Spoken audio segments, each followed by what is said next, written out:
राज्यातले शेतकरी उद्यापासून संपावरती जात आहेत। त्या पार्श्वभूमीवर सातारा जिल्ह्यामध्ये खासदार उदयनराजे भोसलेंच्या मार्गदर्शनाखाली 5000 शेतकऱ्यांची जनावरांसह किसान क्रांती मोर्चा जिल्हाधिकारी कार्यालयावर काढून या संपाचा एल्गार शेतकऱ्यांनी केला। शासनाने शेतकऱ्यांची कर्जमाफी करून सातबारा कोरा करावा अशी मागणी यावेळी करण्यात आली। तसंच उद्या सातारा इथल्या राष्ट्रीय महामार्गावरून शेतमालाचे एकही वाहन मुंबई पुण्याला जाऊ देणार नाही असा इशारा आंदोलनकर्त्यांनी यावेळी दिला।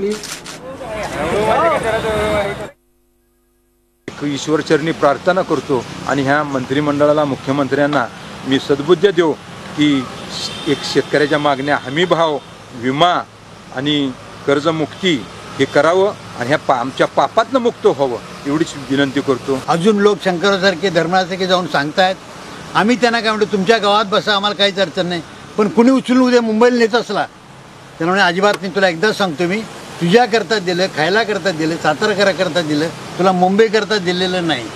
आणि मग शेतकऱ्यांना माहिती असतं की आपल्याला अडवं जाणाऱ्याला काय करायचं असतं हे शेतकऱ्याला चांगलं माहिती आहे। मुंबईला जाणारं माशापासून चिकनपर्यंत, चिकनपासून गहू ज्वारी साखर असेल भाजीपाला कुठलीही वस्तू शहरात जाऊ देणार नाही। आणि ही कशी अडवायची ह्याची गनिमिकावा आजपर्यंतच्या आंदोलनामध्ये आम्ही इतिहास घडवलेला आहे।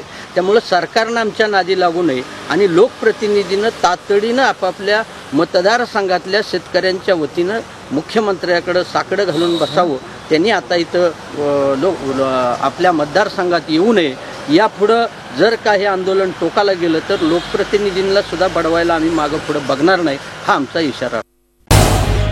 झी 24 तास रहा एक पाऊल पुढे।